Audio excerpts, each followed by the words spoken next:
এই সমস্যা আজ্ঞা এটা 2019 কাম আরম্ভ হয়েছিল এই পোলটা। তার আଗରୁ তো এই নাଳ ପଡ଼ିଥିଲା, ଲୋକମାନେ ବହୁତ ହଇରାଣ ହେଉଥିଲେ। ତ ବହୁତ ଅପେକ୍ଷା ପରେ ଏଇ ପୋଲ ଗୋଟେ ହେଇଥିଲା। ଯେ କାମ ତ 2019 ହେଉଛି, ନା ତ ଏଗୁଡ଼ା ସମ୍ପୂର୍ଣ୍ଣ ହେଇପାରୁନି।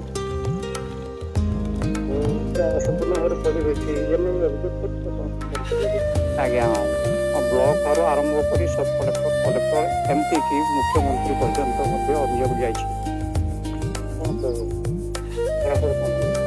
କିଛି କେହି ଶୁଣି ନାହାନ୍ତି ଅଭିଯୋଗ।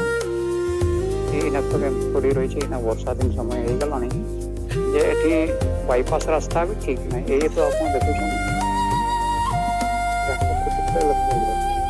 ଏଠି ପ୍ରାୟ ଭୀମଖନ୍ଦା, ଡୁମରି କୁଦୁର, ଚଢ଼େଇ ପାହାଡ଼ି, ପାହାଡ଼ପୁର, ବୁଢ଼ାମରା ପ୍ରାୟ 8-10ଟା ଗ୍ରାମ ଏଇ ପୋଲ ଉପରେ ଯିବା ଆସିବା ପାଇଁ ନିର୍ଭର।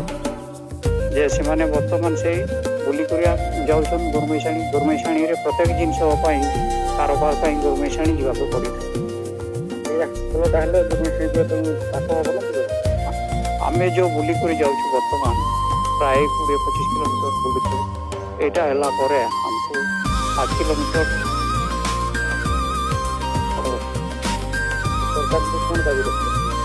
ଆମେ ସରକାରଙ୍କୁ କହୁଛୁ ଯେ ଏଇ ଯେଉଁ କାମଟା ପେଣ୍ଡିଂ ହେଇ ରହିଛି, ଏଇଟା ଖୁବ୍ ଶୀଘ୍ର ଏଇଟା ସମ୍ପୂର୍ଣ୍ଣ ହେଇଯାଏ।